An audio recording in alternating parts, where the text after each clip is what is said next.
Start.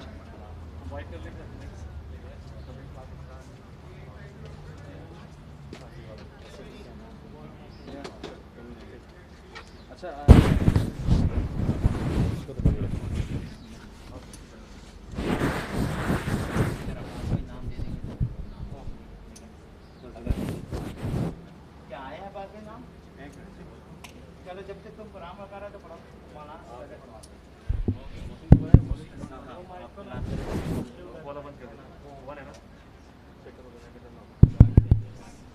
Yep.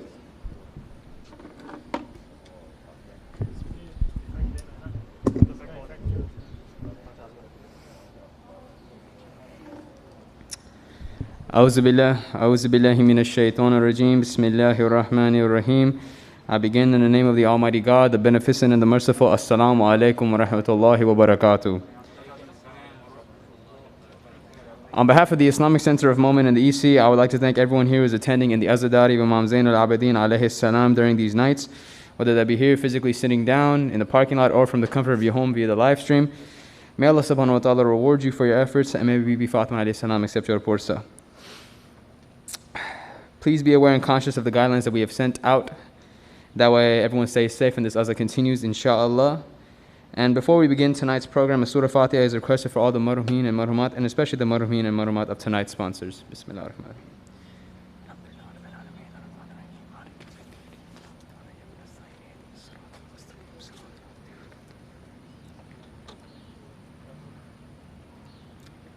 With that being said, I would like to start the program off by inviting Brother Mohsen Ali Ladak for the recitation of the Holy Quran and Salam.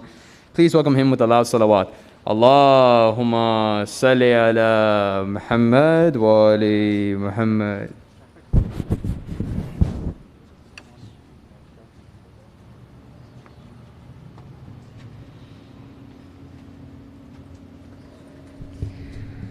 أعوذ بالله من الشيطان الرجيم بسم الله الرحمن الرحيم أرأيت الذي يكذب بالدين فذلك الذي يدع اليتيم ولا يحض على طعام المسكين فويل للمصلين الذين هم عن صلاتهم ساهون الذين هم يراءون ويمنعون الماعون صدق الله العلي العظيم. صلوات.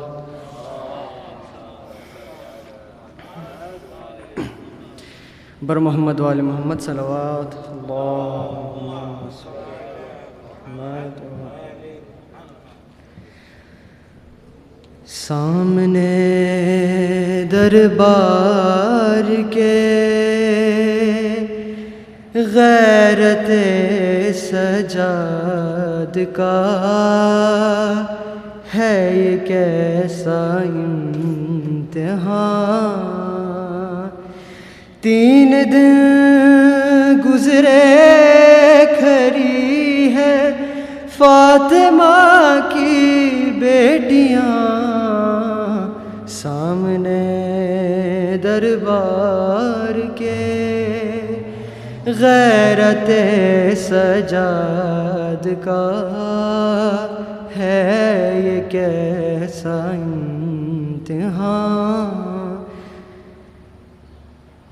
شام والے ہنس رہے ہیں بے کسوں کو دیکھ کر ہے چراغا 4 سور سج رہے ہیں بامدر باب ساعت بر رکا ہے بے کسوں کا کارواں سامنے دربار کے غیر غیرت سجاد کا ہے یہ کیسا امتحان.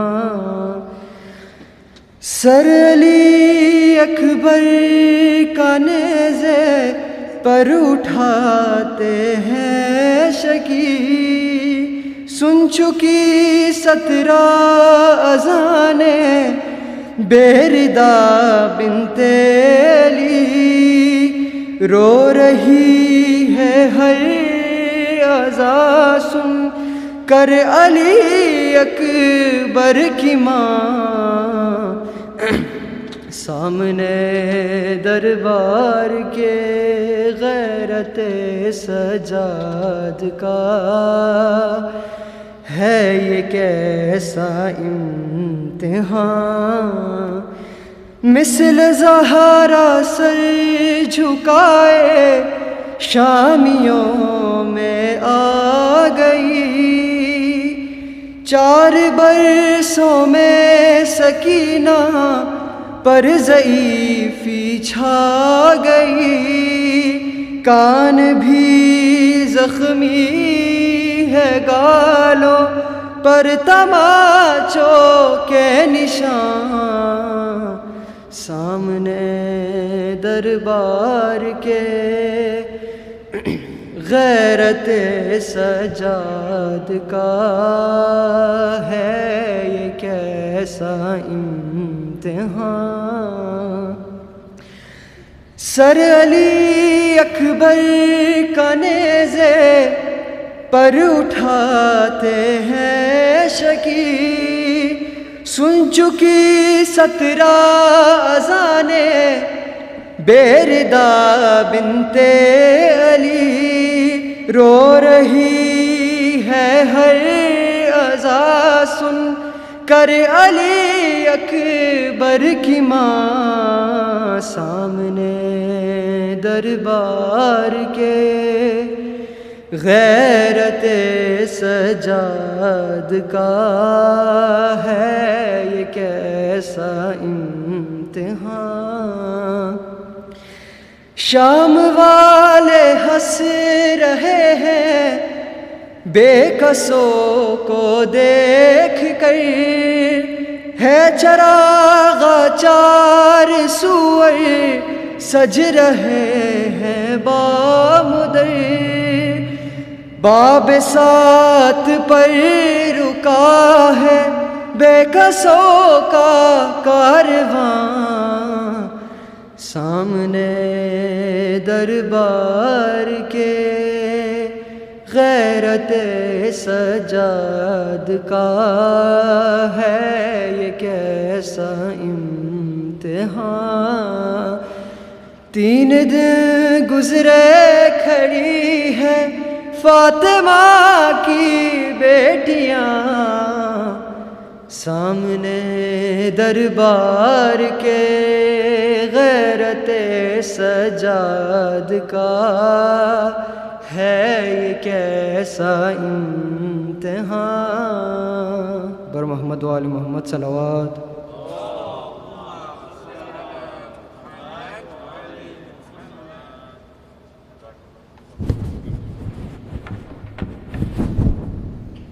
Jazakallah Mohsin for both of those beautiful recitations.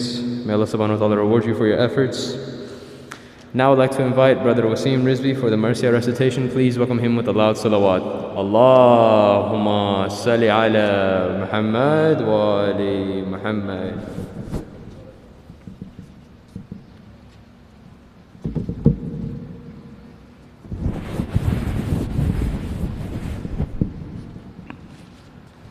بر محمد آل محمد صلوات. اللہ صلی علی محمد و آل محمد وعجل فرجہم.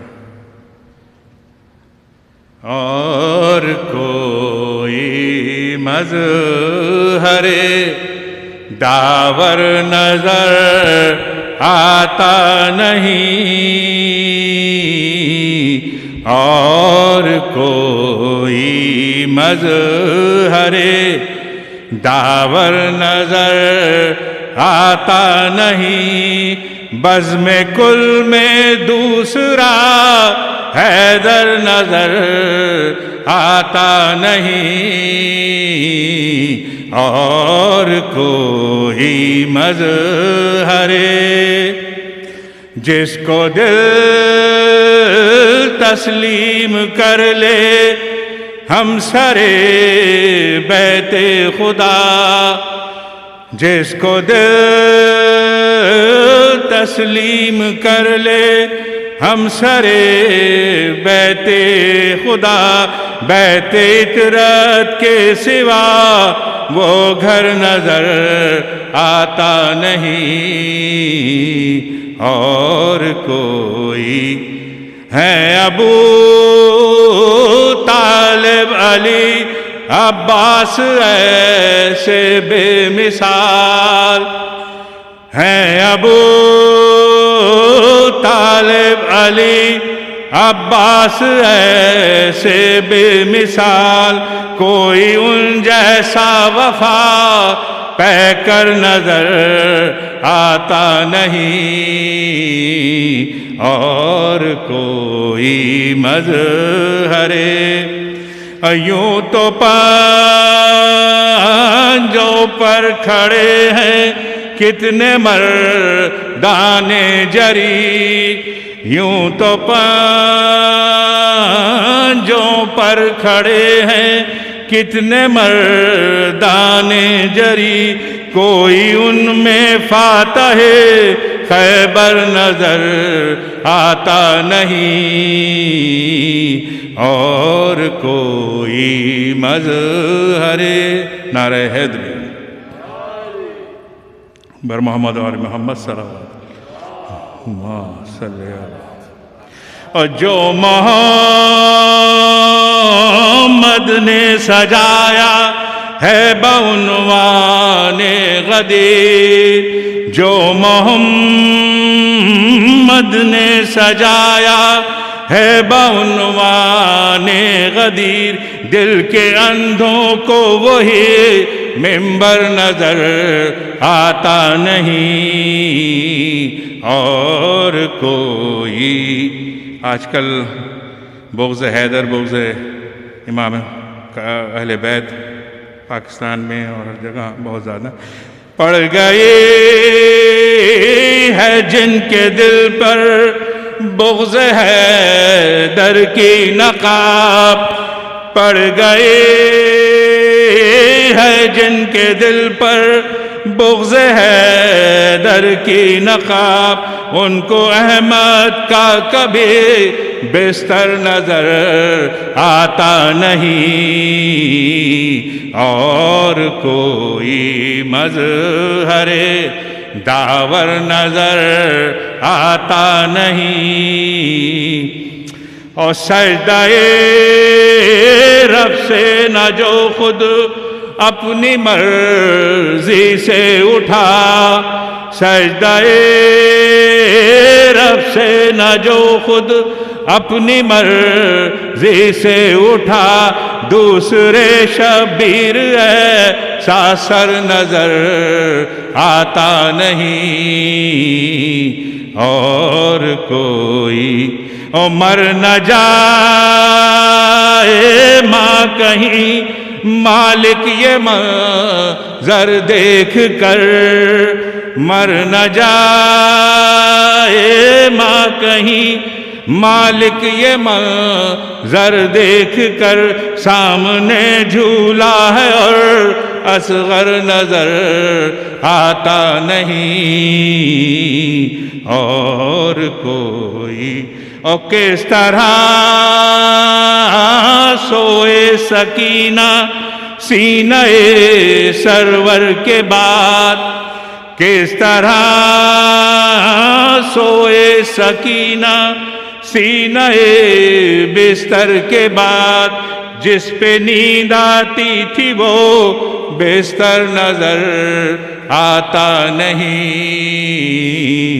اور کوئی مظہر داور نظر آتا نہیں۔ صلوات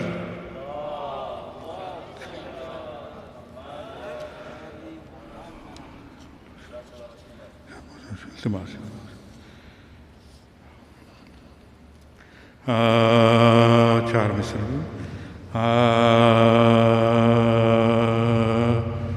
شام اسرا پہ نظر کی ہے تو پھر عاشور بھی دیکھ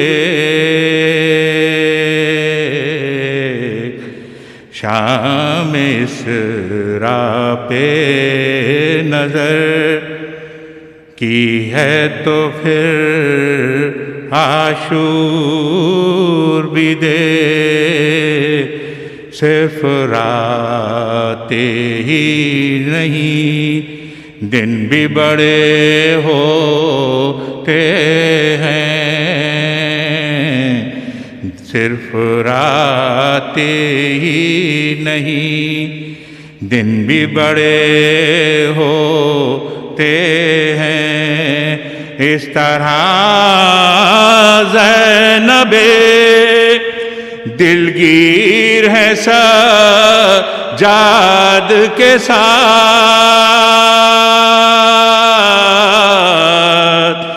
اس طرح زینب دلگیر ہے سجاد کے ساتھ جیسے بیمار کے ہاتھوں میں عصا ہوتا ہے شام اسرا پہ نظر سروات اللہم صلی علی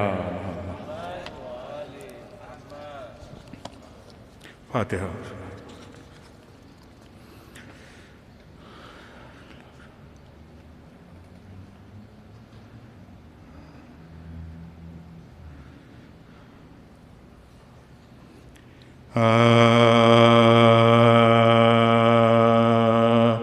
پڑا ہے غش میں حسین غریب کا جانی پڑا ہے غش میں حسین غریب کا جانی منا رہے ہیں خوشی ظلم جور کے جانی دم نماز جو چونکا یہ ہے در ثانی وضو کے واسطے اٹھ کر طلب کیا پانی وضو کے واسطے اٹھ کر طلب کیا پانی جو پانی آیا تو منہ آنسوؤں سے دھونے لگے پھر نگاہوں میں بابا کی پیاس رونے لگے پھر نگاہوں میں بابا کی پیاس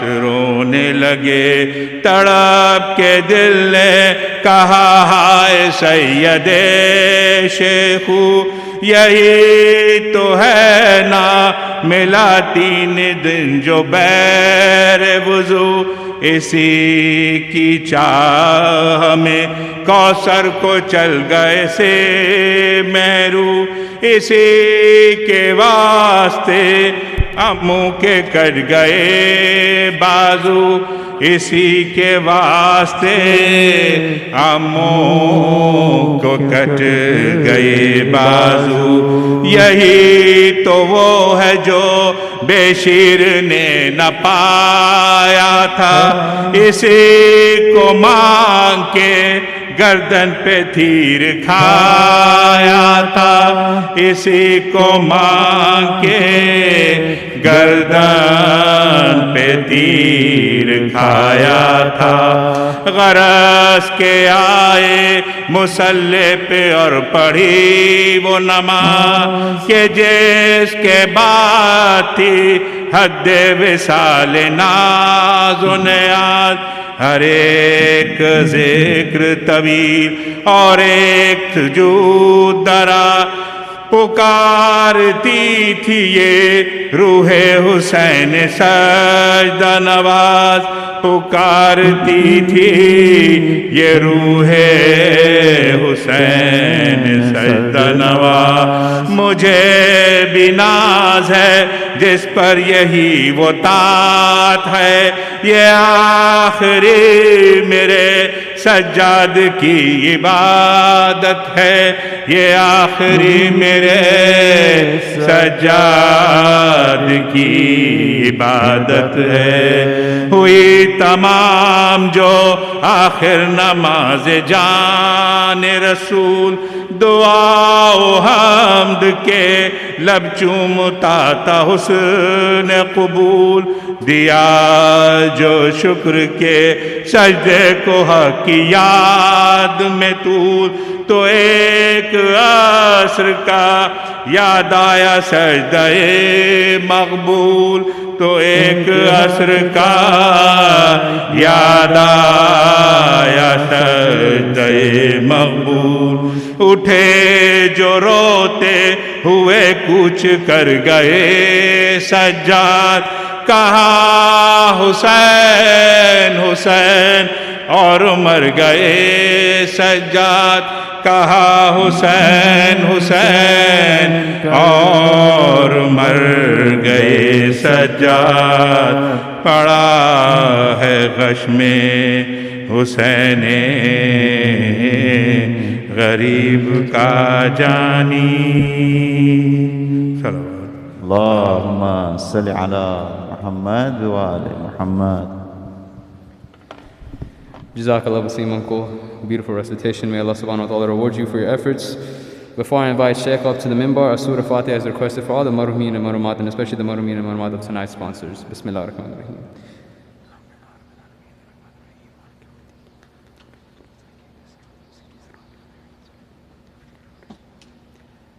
And before I invite Shaykh up to the minbar, I would just like to say Assalamu alaikum to Brother Yusuf. He recently embraced the religion of Islam yesterday. So whenever you do get the chance after the program, please do go up and say salam to the brother and embrace him with open arms into our community. You're now one of us. Assalamu alaikum. Now I'd like to invite our esteemed resident alim, the man himself, Shaykh Amin Rastani, to address the MOMIN. Please welcome him with a loud salawat. Allahumma salli ala Muhammad wa ali Muhammad.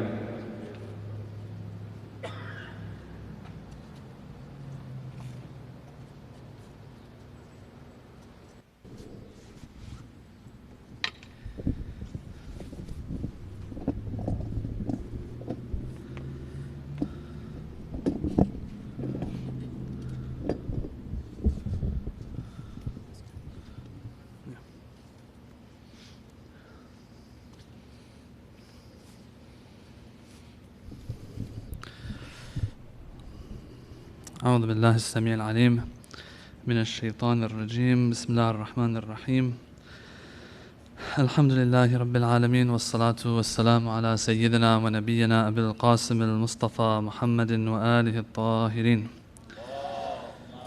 اللهم صل على محمد وآل محمد وعجل فرجهم واللعن الدائم على أعدائهم أجمعين صلى الله عليك يا أبا عبد الله. Before I begin, there is a request for Surah Fatiha for Mir Farzand Hussain, Bushra Ja'far, Shehnaz Ja'far, these marhumin of the Abidi family. Bismillah ar-Rahman ar-Rahim. Alhamdulillah.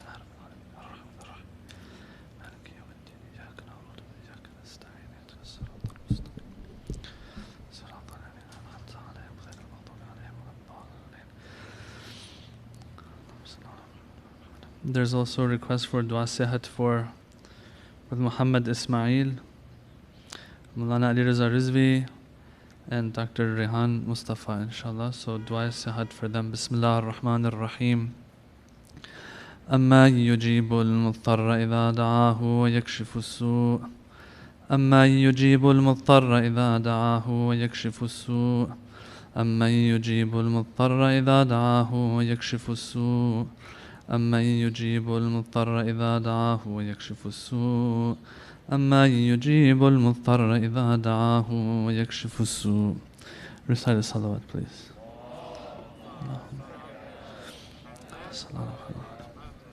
Bismillah ar-Rahman ar-Rahim.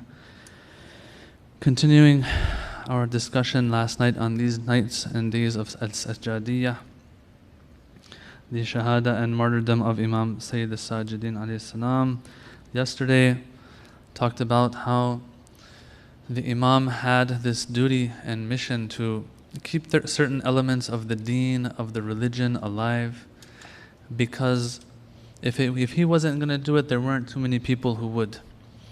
At the end of the day, us as Shia, we believe that this Imam has immaculate divine knowledge given to him by Allah subhanahu wa ta'ala, entrusted with that knowledge. With that knowledge comes responsibility.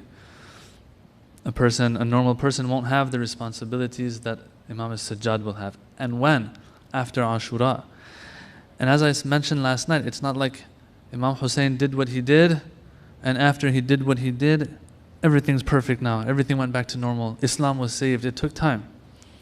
It took time and efforts of the likes of Imam Sajjad alayhi salam and his companions, his students, and so on, till Imam Ja'far al-Sadiq and onwards, to revive Islam from what it had, how low it had gone. And there's a lot to talk about here, but we don't have time for that right now. This whole process of Islam being revived, and is that the case? Is that not the case? We see Bani Abbas came to power afterwards. So even their Islam, we have issues with it. And so how is it that Islam was saved? Well, forget the process, brothers and sisters. Look at us sitting here today.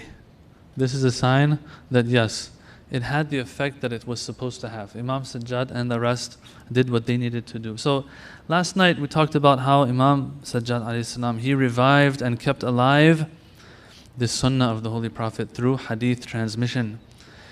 You won't have books the way you have from Imam Sajjad alayhi salam that are this reliable coming from the other Imams. You won't.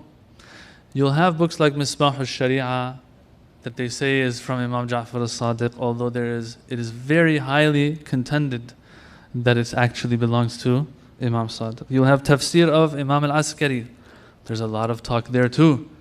But when it comes to a book like Sahifa Sajjadiyah, when it comes to a book like, or a treatise like Risalat al-Huquq, that's not the case. There is no doubt. Everyone knows it's pretty solid, and so on and so forth. I don't want to go back to what we talked about last night. But more importantly, tonight what we want to talk about is how he kept the Quran alive. I want to share with you a few hadiths and a few instances of his methods to keep the Quran alive too. Because as I said last night, the Muslim Ummah really went to its lows during the time of Imam Ja'far al-Sadiq. The lowest levels maybe during that, not Ja'far al-Sadiq, Imam Sajjad alayhi salam. Why? I gave examples last night, I don't want to go back to it. There are examples of crazy things that were happening in that time. You feel like, wow, was that the 21st century? 1400 years ago? Stuff that you see today, and you hear today that Muslims might sometimes do or say. You're like, whoa, where'd you get that from? How is this related to anything of Islam?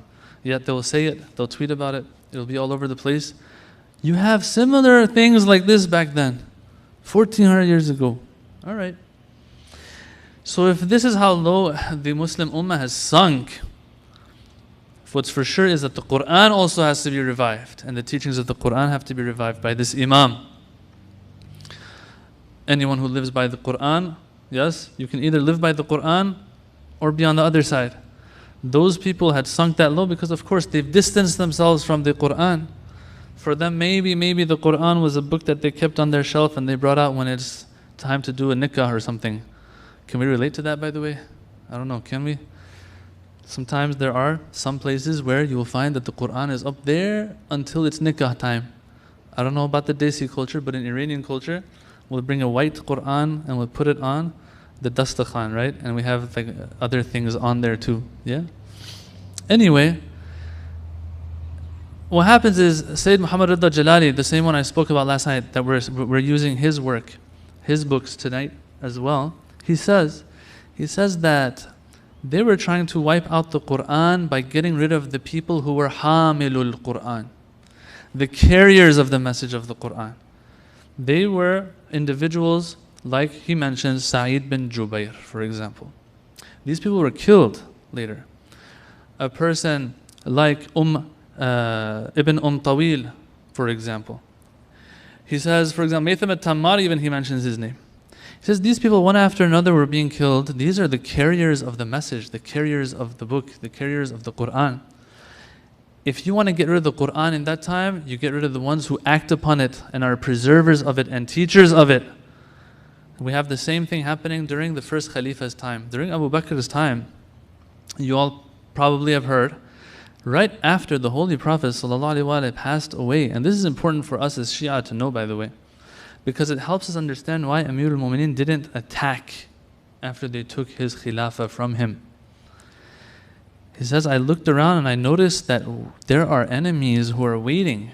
After the Holy Prophet passes away, they're going to come after Islam, and it's exactly what happened. What happened after the Holy Prophet passed away? The hurub al-ridda took place. Ridda comes from murtad, right? It's the root of murtad. What does murtad mean? The ones who turn away from the deen, knowingly especially. People like Musaylima al-Kadhab and these people, big battles broke out after the Holy Prophet with people that the first Khalifa would send to fight against people who were saying, oh, I'm a prophet after Prophet Muhammad sallallahu alaihi wasallam. Hurub al-Ridda. Amir al-Mu'mineen, he knows that these things are going to be taking place, and so he doesn't want to be a means of division within Medina and the central government when you have people who are straight up saying they're going to wipe out Islam. I mean, straight up. A person who falsely claims to be a prophet is in big trouble. And they are in trouble themselves. In these Hurub al-Ridda, one of the bigger ones, one of the more famous ones, the Battle of Yamamah. Alright? In that battle, it says 70 of the Qurra were killed. 70 of the carriers of the Quran. When I say carriers, not that they're holding a book in their hands. No. They've got the Quran here in their heart. 70 of them got killed in that battle, alongside all the others who were killed. Of course, Musaylama eventually was destroyed, the Kadhab, the liar, the false prophet. And he wasn't the only one, there were others too who made those claims. But, point being, when the second Khalifa, Umar ibn al-Khattab, noticed that, 70 carriers of the Quran and the Qurra, reciters of the Quran, were killed, he's like, okay, Abu Bakr, we got to do something because we are going to lose the Quran. We don't want to lose the Quran. Because if you remember, the reason why the hadith were put aside was what? Because there's Quran. We talked about this last night. Kafana Kitabullah. The book of Allah is enough for us. It suffices us. Remember, that was the argument, right? So you got to stick to that at least. Kafana Kitabullah. So we better keep the book at least. And so he goes to the first Khalif. He says, Abu Bakr, we got to do something about this. We got to bring the Quran together. We got to compile it. Because back then it wasn't in the form of a book. It was written on pieces of skin and maybe wood and stone and things like that. We have to bring it together. Which Abu Bakr replies, he says, no, I'm not ready to do that. I'm not going to do something the Holy Prophet didn't do.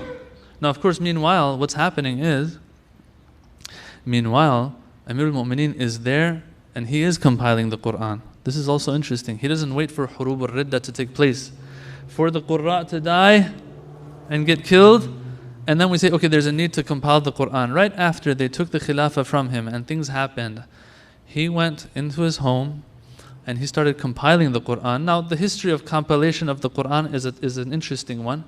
We have different points of history where the Quran was compiled and things that happened. Some will agree with, some will disagree with. But all in all, the point I'm trying to make is this. When the people who are carriers of the Quran, they're seen as the preservers of the Quran, one after another, pass away, it becomes a problem. Imam Zayn al-Abidin's time, according to Sayyid Muhammad Rida Jalali, he says that, look, they were also taking out certain individuals who were preservers of the Quran. When this is happening, Imam Zayn al-Abidin alayhi salam has to figure out a way to encourage the people towards the Quran. First of all, of course, as I said last night, he is in everyone's good books. And so people look up to him. Whether you believe in his imamah, whether you believe in his isma and infallibility, or you don't. This is the grandson of the Holy Prophet, and he's been through a lot after Karbala. So there is a soft spot for him with the people. So I want to share with you just a few of the hadiths tonight, and then regarding Quran itself, according to Zayn al-Abidin alayhi salam. After that, I want to get into one of the tools that he would use to get the people more interested in the Quran. And then after that, I want to vent a little bit to you all. And then after that, I want to speak about one of the instances where the Imam would use the Quran to back up things that he was saying that people are going to accept from him anyway, but he wanted to use support from the Quran to show that, look, if we're going to talk according to the Holy Quran. Recite a salawat.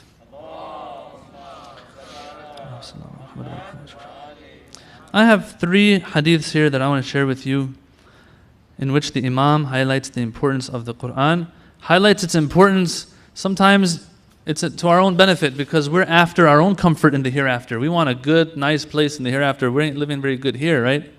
But in the hereafter, inshallah, we want it to be good. He says, Alayka bil Quran. The person who's narrating it says, Imam Sajjad told me, hey, look out for the Quran.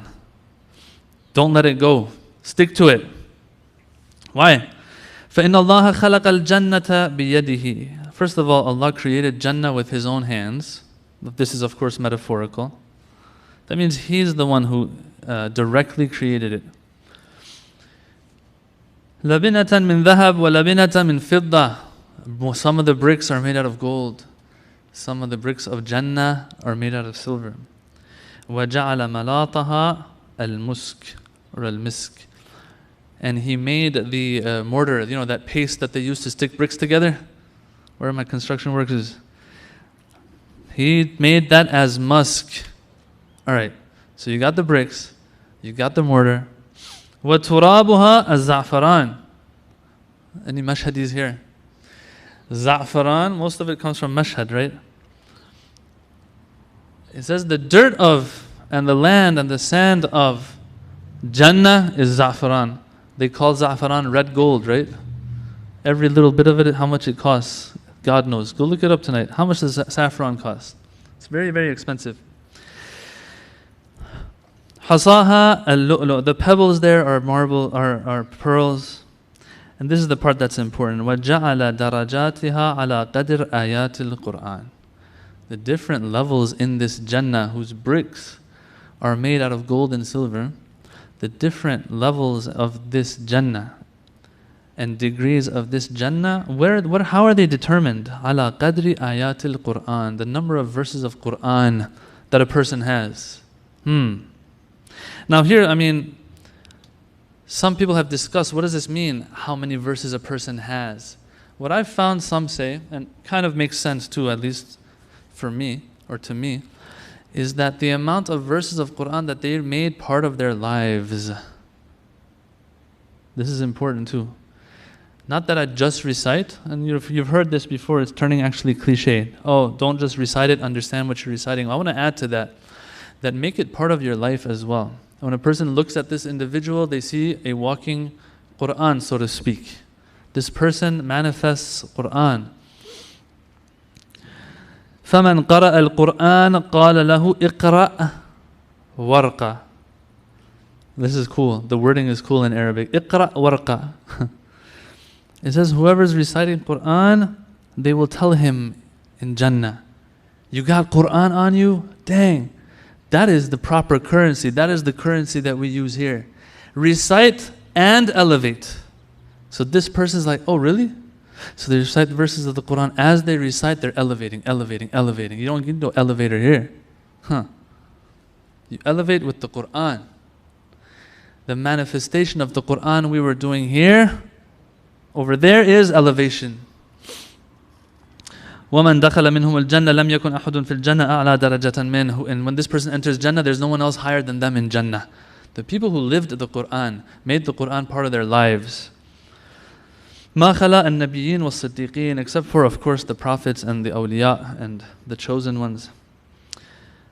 Things like this, brothers and sisters, get you hyped up. The lives and the words of the Imams are full of these kinds of hadiths. Another hadith I want to share. That a person by the name of Zuhri, which is interesting. Zuhri, he's an interesting individual. I don't have time to get into him. He's not too fond of Imam Sajjad necessarily. Fond in the sense of he went on the side of Bani Umayyah later, but it's interesting how he still respects and knows that there's knowledge with Imam Sajjad. He says that I heard Ali ibn al-Husayn alayhi salam yaqul ayatul Quran khaza'in. That verses of the Quran are khaza'in, which means treasure chests. So what do you do with the treasure chest, brothers and sisters? Before I continue with the verse, what do you do with a treasure chest? Say you're stranded on some island, but there's unlimited food there, so you're never going to die, right? And so there's a treasure chest there. You're going to every day just look at the treasure chest and just not touch it or anything? No. You're going to open it up and look into it, see what's in there of treasures. So here he says, فَكُلَّمَا فَتَحْتَ خِزَانَةً يَنْبَغِي لَكَ أَن تَنْظُرَ مَا فِيهَا. He says, they're treasure chests. What do you do when there's a treasure chest in front of you that you open? You look into it. Which person out there, which reasonable person out there, there's a treasure chest glowing, they open it up, but they're like, I don't want to look in there.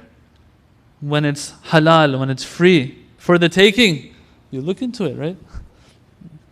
Unless times have changed in the 21st century, I don't know. But back in our day, you would look into the treasure chest.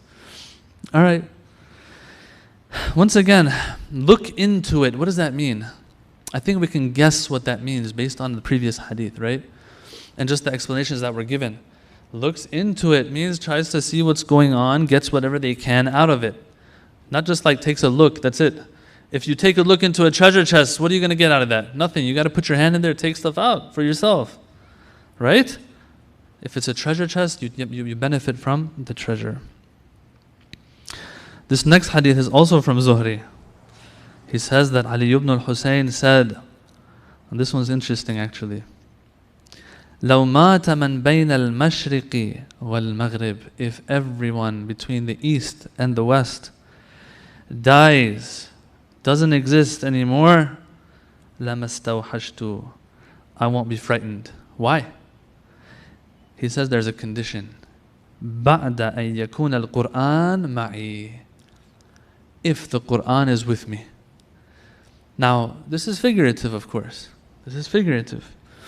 I mean, when you're all alone, you might get a little scared and stuff, but what's the point he's trying to make here? It might not even be figurative for him. What's the point he's trying to get across to us?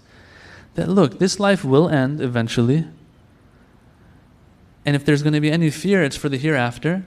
But if I have the Quran, then I know what I'm supposed to be doing for my dunya, so that I can secure my akhirah. There's no reason to be afraid. In other words, it's not the people that you feel that you should think their existence is what gets rid of fear in your heart. No. It's the Quran. It's what secures your akhirah. So he's encouraging the people, reminding the people, this is it, this is where it's all at. وَكَانَ إِذَا قَرَأَ مَالِكِ يَوْمِ الدِّينِ يُكَرِّرُهَا حَتَّى كَادَ أَن يَمُوتَ. He doesn't even just say these things, brothers and sisters. You know what? When he recites the verses of Quran, it affects him. People see. I mean, Zuhri is saying, I saw it. That when he would reach Maliki Yawm al-Din in Surah Fatiha, he would repeat it. As a matter of fact, for me personally, when I saw this, I was like, whoa, wait a minute, Maliki Yawm al-Din. And I thought about it for a second. I'm like, he's right. He would repeat it again and again until it was as if he's about to die. That's how much it would affect him. The Malik of the day in which God is going to hold us responsible and accountable. Think about it. When he repeats it, one time for him might be enough, but he repeats it. Maybe he's teaching us that, look, sometimes it's good to repeat verses to remind yourself of the meaning and the weight that verse carries, right? Once again, what does this echo? This echoes that idea and notion that, look, it's trying to get the message into my heart, even if it takes repetition. Even if it takes repetition, I got to get that, penetrate that, let that penetrate and permeate my heart and sit in my heart. Maliki Yawm al-Din. That should be enough for a person to get off their back and start working for their akhirah. Maliki Yawm al-Din. Maliki Yawm al-Din.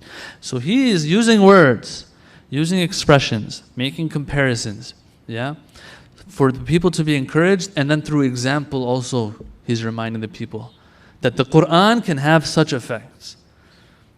So if he kept the sunnah of the Holy Prophet alive, he's also keeping the Quran alive any way he can, practically himself and through his speech. Now, that's not going to be all. If the Quran is haqq, if the Quran is truth,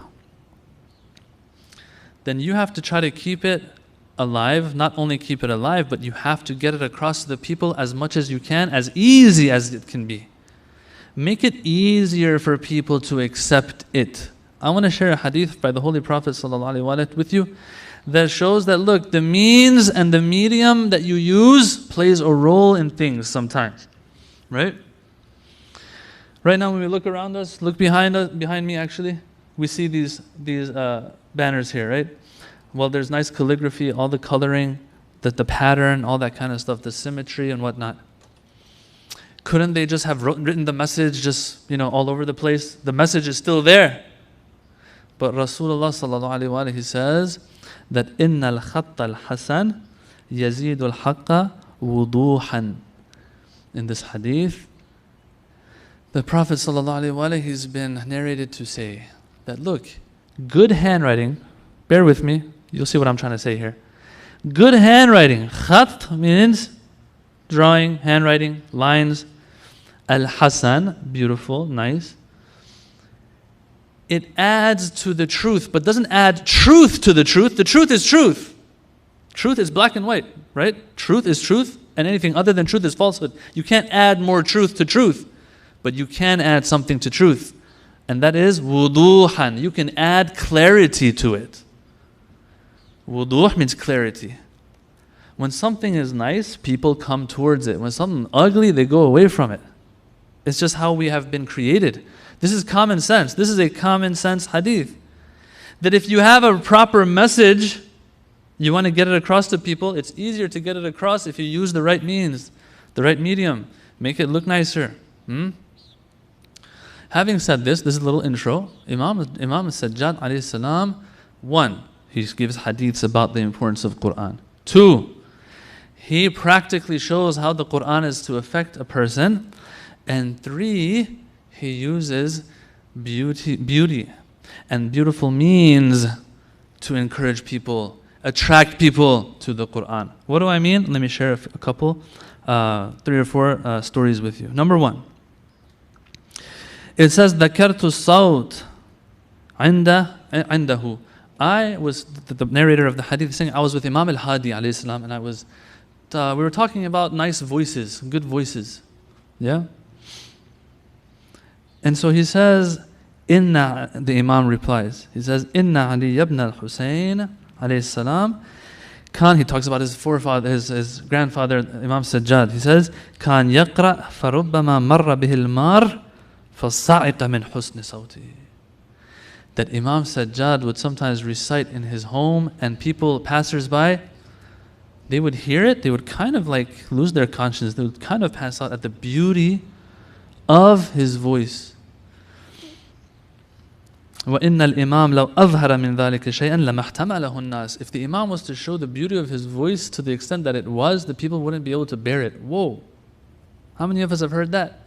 That Imam as-Sajjad is a qari. As well. And the hadith goes on to talk about the Prophet's voice and how the Prophet would put a cap on it, because if he was to make it even more beautiful, the people behind him in prayer, it would not be good for them. They couldn't handle it. It's very interesting. Another hadith by Ja'far al-Sadiq alayhi salam, Imam Ja'far al-Sadiq, he says, كان علي ibn al-Husayn أحسن الناس صوتا. He says Imam Sajjad was one of the best, if not the best, of the people when it came to his voice. Bil Quran, when he's reciting Quran. وكان السقاؤون يمرون فيقفون ببابه يسمعون قراءته وكان أبو جعفر أحسن الصوت. So he says that there were people who were water fetchers or water sellers. Back then, water was like a real commodity, right? Today, you go out, you see people selling lemonade and stuff. Back then, water was hard to get even. So there are people who fetch water and they sell that water. Anyway, these water fetchers or water sellers or whoever that's in the streets going by, it says that they would pass by the home of Imam Sajjad, and when they would hear that he's reciting Quran, the voice would just keep them in their tracks, would stop them in their tracks, and they would sit there at the door of Imam Sajjad alayhi salam, listening to his Quran. Now in the past, we hear that the Holy Prophet, when he would recite verses in Mecca around the Kaaba, people would come, they were enchanted, and they would listen. That was more about the content of the Quran. The people hadn't heard something like that before. Verses that are not poetry, they're not prose. What is it? It's something in between. It's got to be poetry, but it's not poetry. And look at the content. It's not some dumb stuff that has no meaning. No, it's deep content as well. Back then it was about content more. But here we see the people, the same Quran they've been hearing all their lives, still stops them and makes them stand at the door of Imam Sajjad. Why? Because of the voice of Imam Sajjad. So he's using every means possible to get this into the hearts of the people. I mean, when someone recites Quran beautifully, we know that there is a connection with our fitrah. We connect with it as Muslims. And one of the most famous companions of Imam Sajjad, he says, Inna al-Qurra, and this was actually interesting too, because sometimes you're good at something because no one else is good at it. You know what I'm saying? The reason why I'm up here right now is because we don't have too many other sheikhs sitting in the crowd, but if there's other sheikhs, they'd be like, what's this guy talking about? Bring him down, let's get somebody proper to go up, right? I know. And so it's because there's a lack of people like that someone might get bigger. But sometimes you're big amongst all the ones who are in that same discipline that you're an expert in, and they still hail you as the greatest. That's big stuff now.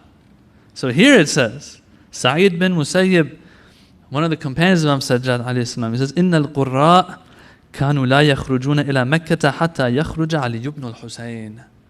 We're talking about Imam Sajjad these nights, right? It says that the Qurra, reciters of Quran, and back in the day, when they would say Qurra, it's different than today. Today, a person might recite Quran beautifully, but they don't even know what they're saying. Back then, when it's Qurra, when they would say Qurra, these people were experts of Quran, let's say, right? And so, these people are, they are revered amongst the Muslims. This is a Qari, this is one of the Qurra. It says the Qurra would not leave for Mecca until Ali ibn al-Husayn would leave for Mecca.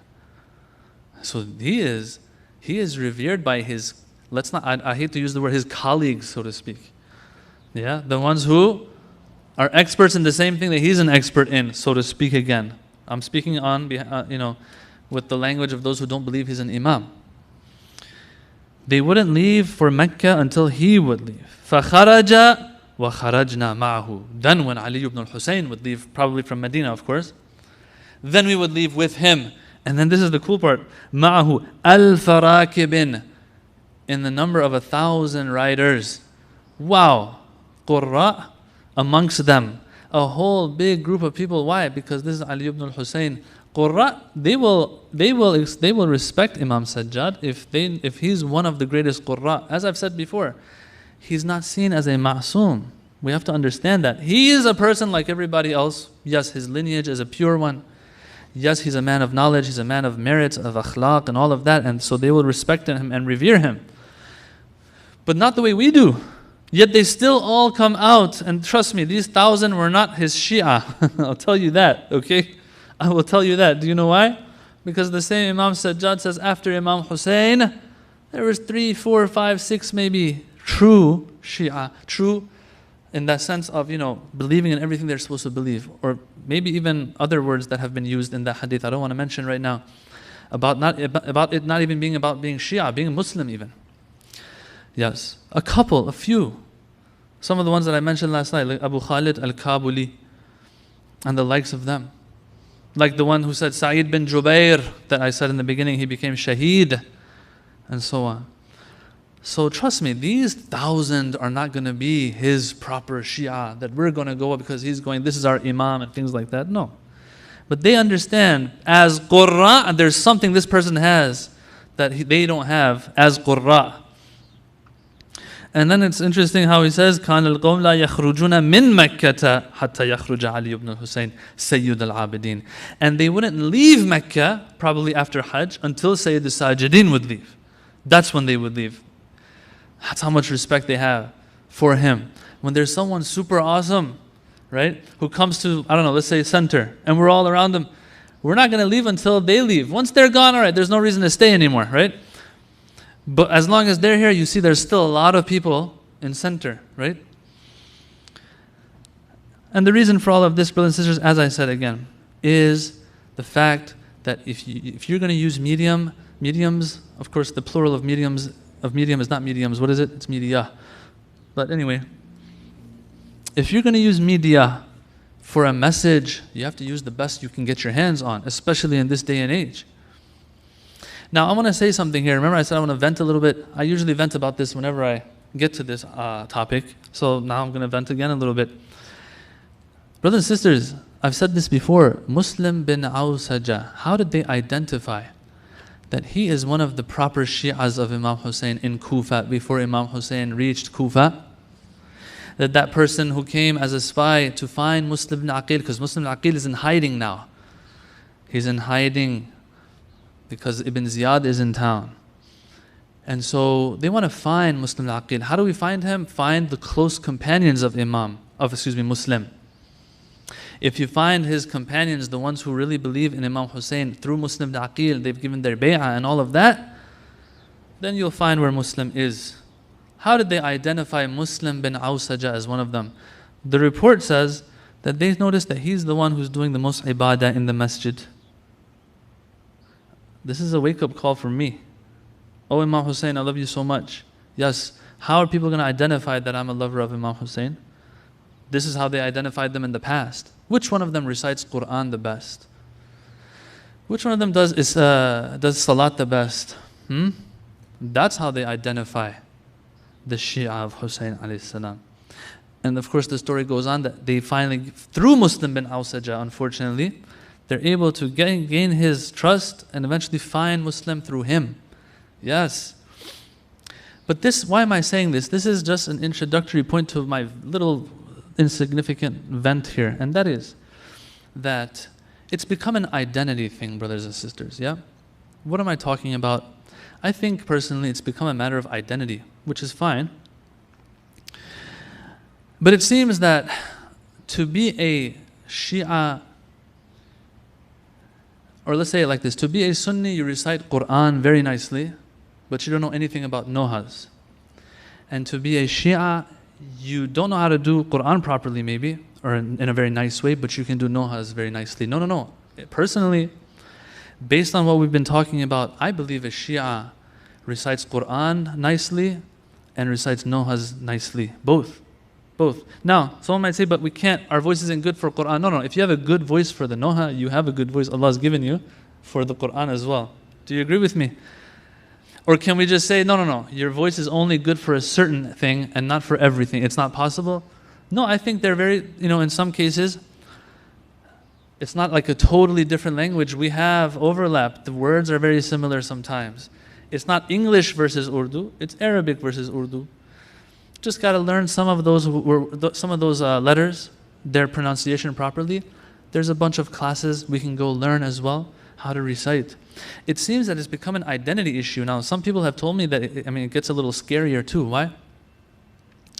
They'll say even that, the proper recitation of the Quran is sometimes frowned upon. I don't know how widespread this is, but this is not good. Why? What am I talking about here? They'll say, they've told me that in certain places, if you recite maybe Surah Fatiha like this, for example, صِرَاطَ الَّذِينَ أَنْعَمْتَ عَلَيْهِمْ غَيْرِ الْمَغْضُوبِ عَلَيْهِمْ وَلَا الضَّالِّينَ, this means you're Sunni. And if you recite it like this, غَيْرِ الْمَغْضُوبِ عَلَيْهِمْ وَلَا الضَّالِّينَ, then you're a Shia. No. This is why our Maraji have made it a very clear point that no, you're supposed to recite it like Arabic, the way Arabs do. Let's not make this a matter of identity. I am going to have, if Allah has blessed me with a beautiful voice, right? I will inshallah be able to recite Quran as nicely as I can do the other things as well. Those other things are beautiful. The Shafa'ah of Imam Hussein, inshallah, for all of those Noha reciters as well. You all know. I personally, growing up even, as a kid, and then in the Hawza, that's all I was playing as I was studying Hawza studies, was just playing Nohas all the time. That was my kind of white noise. Always in my ear. Some people will say, no, you shouldn't do that. Like, I can't concentrate. If I want to concentrate, Noha has to be playing. So we come from the same background. Yeah? But then when you look at what's going on, you feel like, okay, there might be some agenda even by those who don't like us to keep us away. No. Why does Mohsen Ladak only have to be the one who recites Quran and the Nohas? Huh? It should be more of us as well. We should, and it will take time. We have to spend time on it. It's fine. But this is what the Imams were. It says Imam Sajjad, his Quran recitation was this beautiful. If I don't make it, at least let me try. Let me spend some time on that. Yeah? I think it's possible. In this day and age, it's very possible. Inshallah. Recite salawat, please.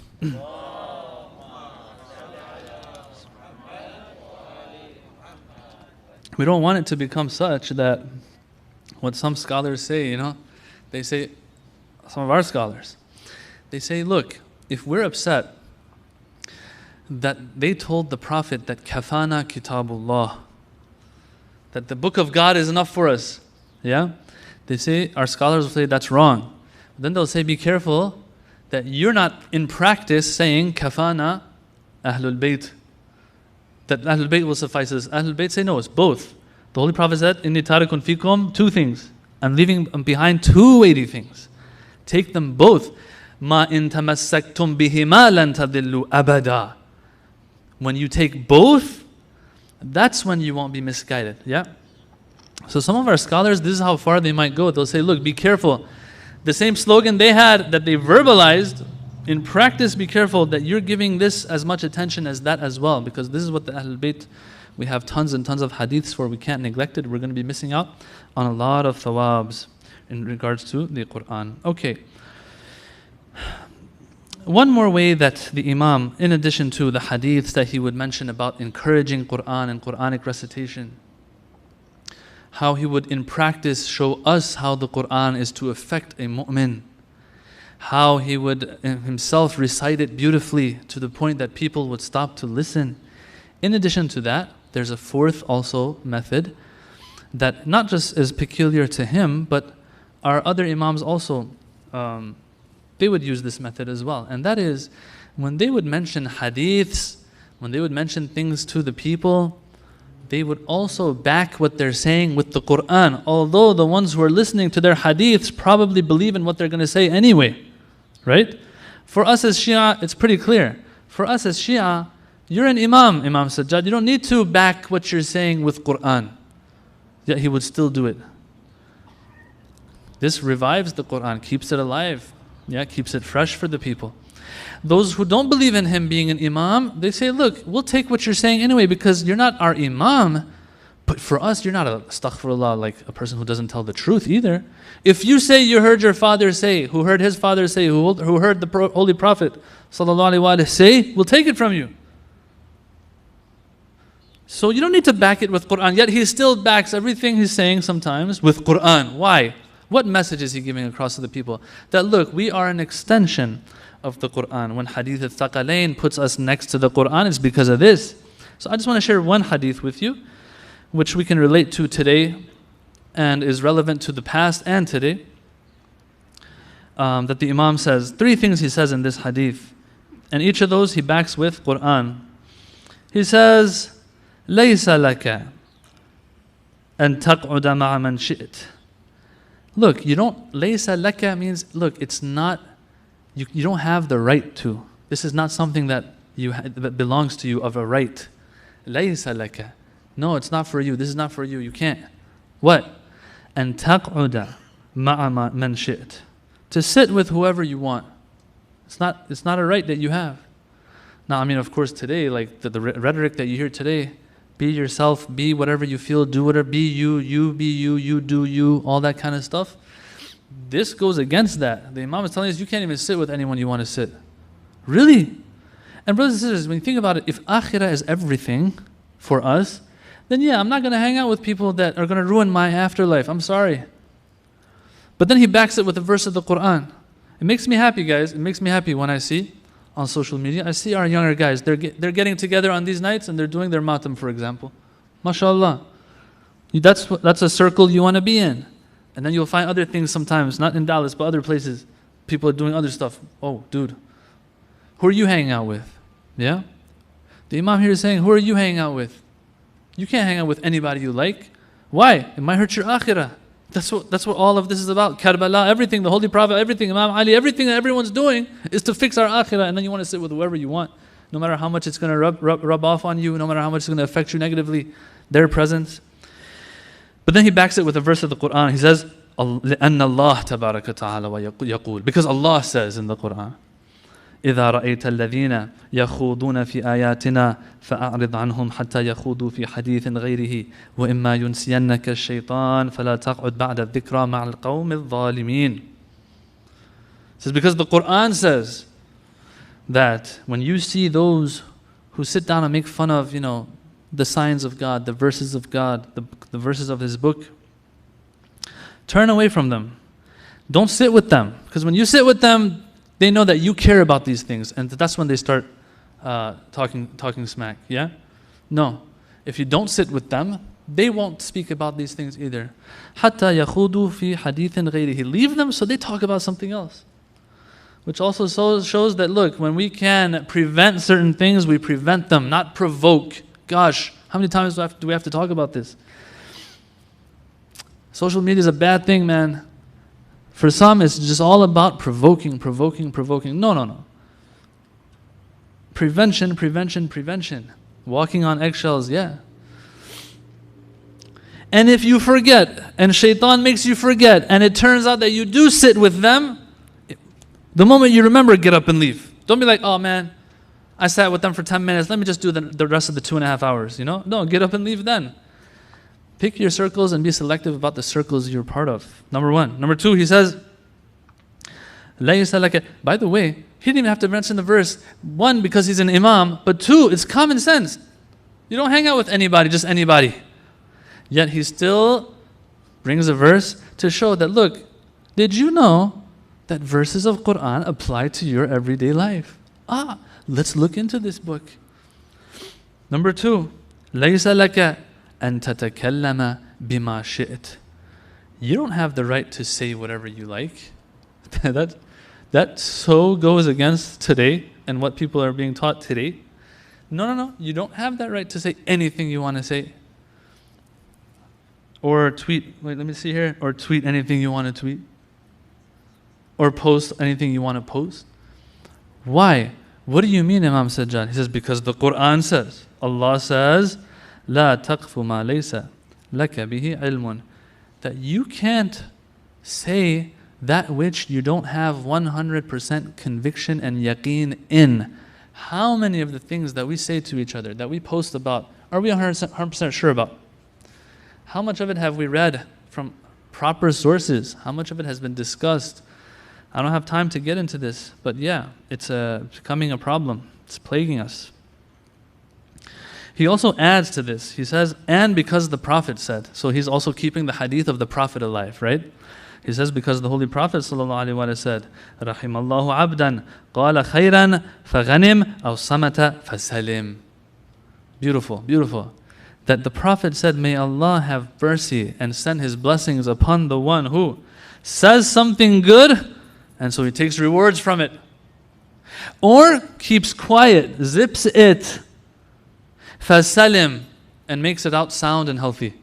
Because if you say something that's wrong, and you didn't have yaqeen, but you said it anyway, then the burden of that, and the burden of those who act upon what you said, or tweeted, or whatever, is going to be on your shoulders until you fix it up, and usually, we can't fix it up. Even if we delete it, 20 people saw it, 40 people saw it, they might have shared it, what are you going to do?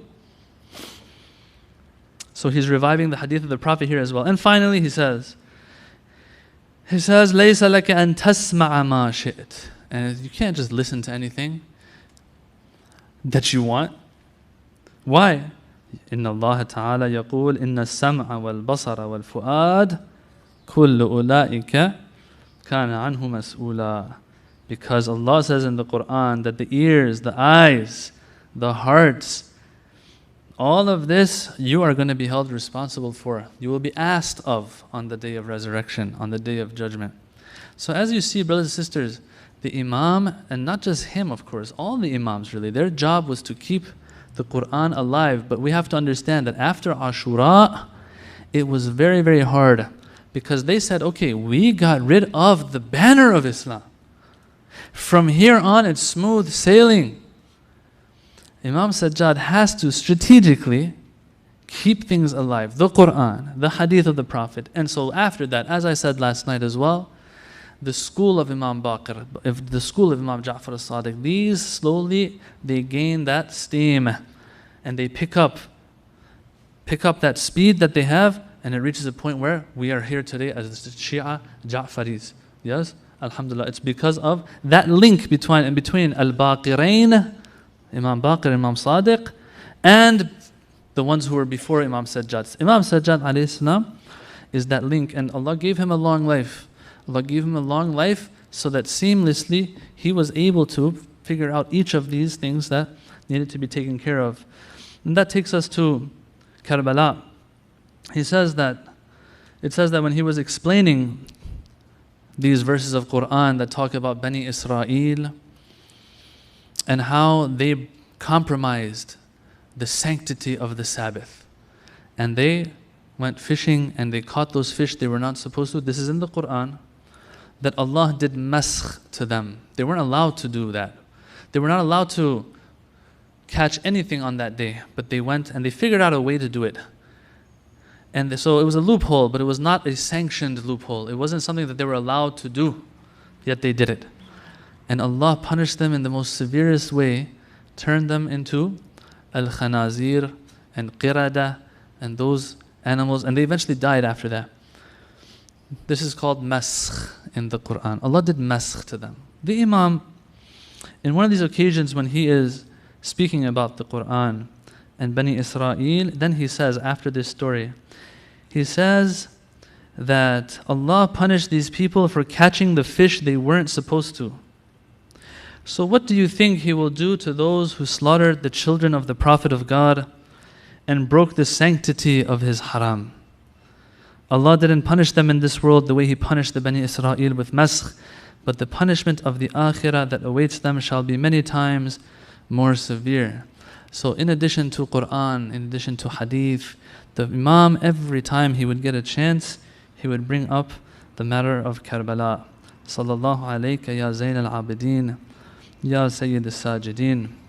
We'll never understand the hardship of Imam Sajjad alayhi salam. We'll never understand that moment when Aba Abdullah says, هَلْ مِن نَاصِرٍ يَنْصُرُنَا هَلْ مِن ذَابٍ يَذُبُّ عَنْ حَرَمِ رَسُولِ اللَّهِ, that Imam Sajjad got up and made his sword as a cane, and he walks out of the tent and says, Father, I'm alive. The Imam says, go back, you are the continuation of Imamah. We can't have anything happening to you. But God knows the pain of Imam Sajjad, where he has to live for 30-something years after Karbala, remembering all those scenes, remembering those last moments. He's one of the last ones to see his father as he rides off. As he goes, he says that I don't give you permission to fight. And he has to be in his tent as he hears the screams of Lady Zainab, as he hears the horses as they're galloping towards the tents, and then these tents are set on fire, and they want to take his life, but Bibi Zainab gets in the way and doesn't allow that. All the hardship that he's going through, it hurts him to the point that Bibi Zainab in the report says, Mali araka tajudu binafsik, are you dying, oh my nephew? Sayyid al-Sajidin is about to die out of the pain and suffering that he's going through, out of the emotional stress that's been put on him. All these women and children now have been left to these vicious soldiers who have no mercy. And so it says that he said in Sham, they would parade us through the bazaar and streets from sunrise till close to sunset. This caravan that's broken, this caravan that's tired and exhausted and hungry and thirsty, they would make them march the streets from sunrise till close to sunset. And he says, and the people would be singing and making music while the ones parading us would call out to the people of Sham, O people, kill these people, for they have no respect in Islam. And so it says the soldiers would surround us with drawn swords and standing spears, intimidating and keeping us among the masses for long periods of time. Brothers and sisters, do you think that the people are standing there watching these prisoners, they're going to stand idle? Or are they going to try to get close to Allah the same way on Ashura they tried to get close through the blood of Imam Hussein? These people are going to throw stones. They're going to hurt them with their words, brothers and sisters. That's why they narrate that Imam Sajjad says the women on the rooftops would throw ashes on us. One of these times my turban caught fire. I couldn't turn it off because my hands were tied to my neck and it burned through my turban and my head was burned. But when Imam Sajjad gets a chance to speak in Sham, he doesn't point out all of this hardship he's been through. He says one thing. It says that he says, "Ana ibnu man qutila sabra." I am the son of the one who was killed in a painful way. They tortured my father to death. It's not that they just killed him like the rest. The rest would get killed, they would be taken back. But my father, they left him there under the sun. Some reports say 2 hours under the hot sun. Whoever has a spear comes and stabs. Whoever has a sword comes and strikes. Whoever has stones, throws stones at Abu Abdullah. But if that's not all, after they looted the body of Abu Abdullah, of whatever it had on that was valuable, they say later one of the lowest of the low came for his share of war spoils, but found nothing on the body of Imam Hussein until he noticed the Imam has a ring on his finger. He tried to take it off. It's not coming off. If the ring isn't coming off, it'll come off with the finger. And so finger and ring together are taken from the hand of Abu Abdullah. In Farsi we have poetry that says, Baradar Jan, Sulaiman al-Zamani. Oh brother, you are the King Solomon of the time. Why is it that Chara angushtaru angushto angushtar nadari? Why is it that you don't have a ring or a ring finger if you are the Sulaiman of the time? La hawla wa la quwwata illa billah.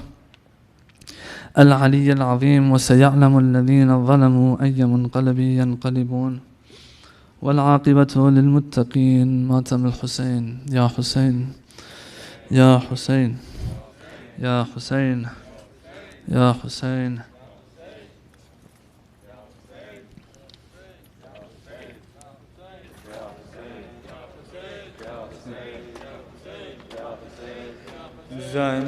जंजीर में झगड़े हुए बीमार का मातम, जंजीर में झगड़े हुए बीमार का मातम, जंजीर में झगड़े हुए बीमार का मातम। हम करते हैं करबल के आज़ादार का मातम, जंजीर में झगड़े हुए मार का मातम। वो खून में डूबा हुआ शबीर का लाशा, बेगोरो कफन धूप में रेती पपड़ा था। मंजर ये जिगर थाम के सज्जाद ने देखा, हर सू है बपा अब उसे गमखार का मातम, जंजीर में झगड़े हुए बीमार का मातम। सज्जाद ने देखे है अजब दर्द के मंजर, نیزوں کی بلندی پا شہیدوں کے کٹے سر ماں بہن تھی بازاروں میں بے مخنا و چادر شبیر کے مقصد کے مددگار کا ماتم زنجیر میں جھکڑے ہوئے بیمار کا ماتم زنجیر میں جھکڑے ہوئے بیمار کا ماتم جب پوچھتا کوئی تو عجب ہوتا تھا کوہرام ٹوٹے ہے کہاں سب سے زیادہ غم و آلام دل تھام کے سجاد کہا کرتے تھے آشام دل تھام کے سجاد کہا کرتے تھے آشام بازار کا زندان کا دربار کا ماتم زنجیر میں جھکڑے ہوئے بیمار ماتم مظلوم کے حق میں بھی زہر ستم آیا ایک حشر رشید اہل مدینہ میں تھا برپا لو سو گیا اسلام کے زخموں کا مسیحا لو سو گیا اسلام کے زخموں کا مسیحا اشکوں کی فضاؤں میں بیمار کا ماتم زنجیر میں جھکڑے ہوئے بیمار کا ماتم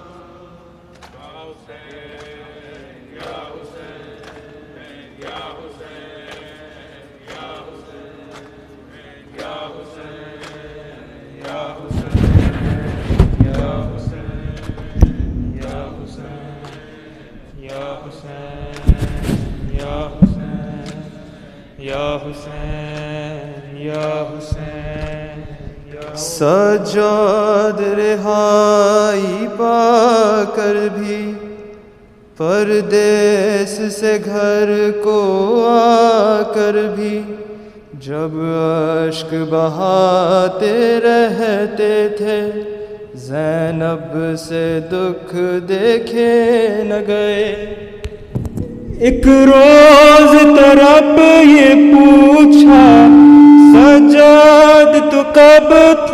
سجاد تو کب تک روئے گا اس وقت میرے مولا نے کہا اماں اپنے مقدر پر صغرا کے سوالوں پر کیوں نہ روئے سجاد کیوں نہ روئے سجاد کیوں نہ روئے سجاد کیوں نہ روئے سجاد کیوں نہ روئے سجاد کیوں نہ روئے سجاد اے میری پھپھی انصاف تو کر نیزے پچھو دیکھا باپ کا سر ہو سات سفر میں وہ جس نے چھیرا تھا علی اکبر کا جگر دروں کی سزا ملتی ہو جہاں بچوں کو اشک بہانے پر کیوں نہ روئے سجاد کیوں نہ روئے سجاد کیوں نہ روئے روئے سجاد، کیوں نہ روئے سجاد، کیوں نہ روئے سجاد، کیوں نہ روئے سجاد۔ تم چھپ چھپ کر خوں روتی ہو، میں روؤں تو کیوں کہتی ہو؟ رویا نہ کرو اے لال میرے، بھائی کو گوا کر بیٹھی ہوں، معصوم بہن کو زندہ میں جو چھوڑ کے تنہا آیا گھر، کیوں نہ روئے سجاد، کیوں نہ روئے سجاد، کیوں نہ روئے سجاد، کیوں نہ روئے سجاد، کیوں نہ روئے سجاد، کیوں نہ روئے سجاد۔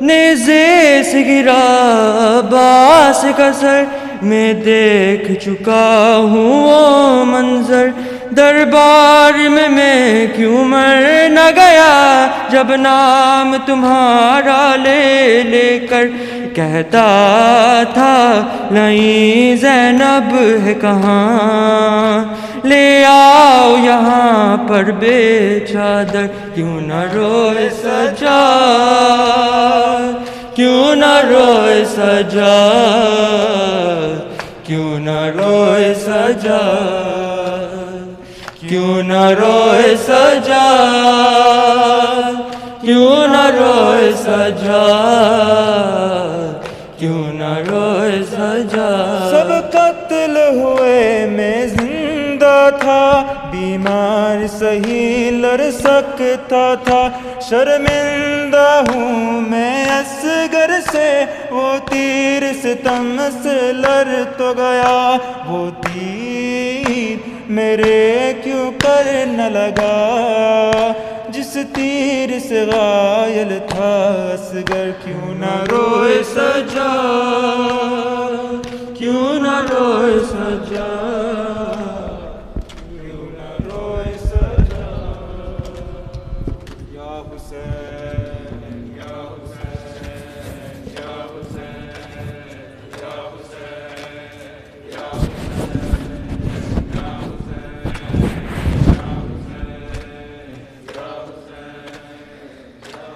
سجاد میں زینب ہوں، میرے سر پہ ردا کوئی نہیں، بازار جفا سجاد میں زینب ہوں، میرے سر پہ ردا کوئی نہیں، بازار جفا مجمع ہے کوفیوں کا، میرے چلنے کی جا کوئی نہیں، بازار جفا سجاد میں زینب ہوں، میرے سر پہ ردا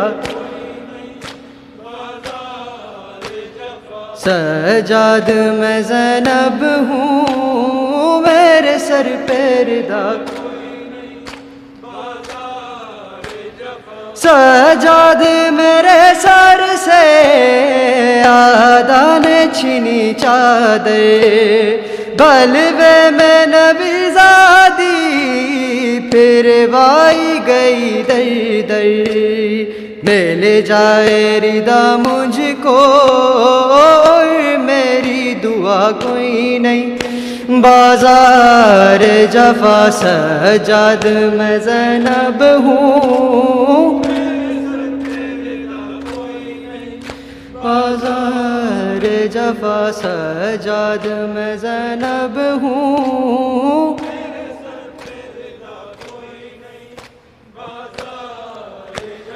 سجاد میرے دل کو یہ درد ستاتا ہے، سر غازی کا نیزے سے جب خاک پہ آتا ہے، سر میرا کھلا دیکھے غم اس سے بڑا کوئی نہیں، اے بازار جفا سجاد میں زینب ہوں، بازار جفا سجاد میں زینب ہوں،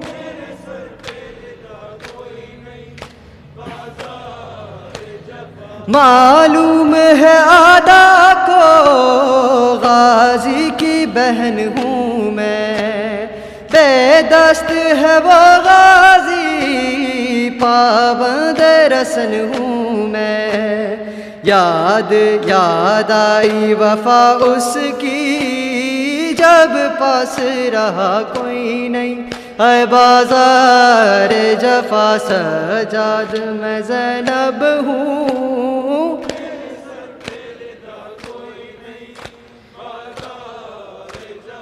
سجاد میں زینب ہوں،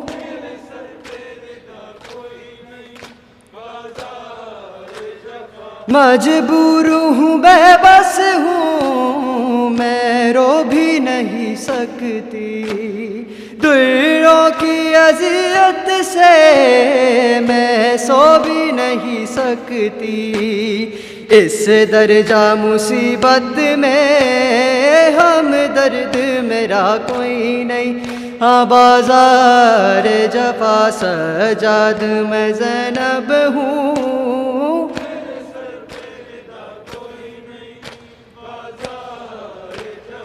مجمع ہے کوفیوں کا میرے چلنے کی جا کوئی نہیں، بازار جفا سجاد میں زینب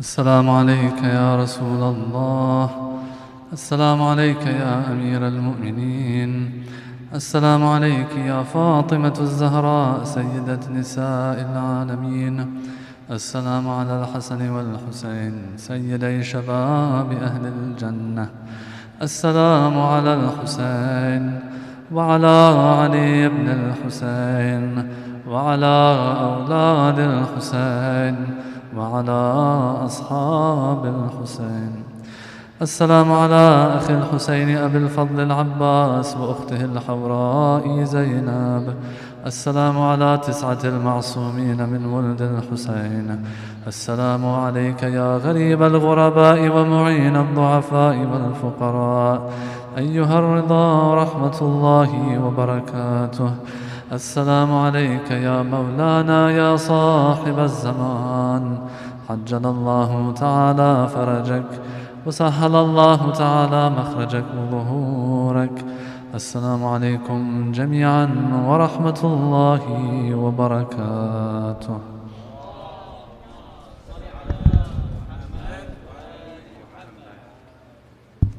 Jazakallah for attending tonight's program. As regards to next weekend's program, they will be online, so please stay tuned for information on that. Jazakallah khair. Salawatu Muhammad wa ala Muhammad.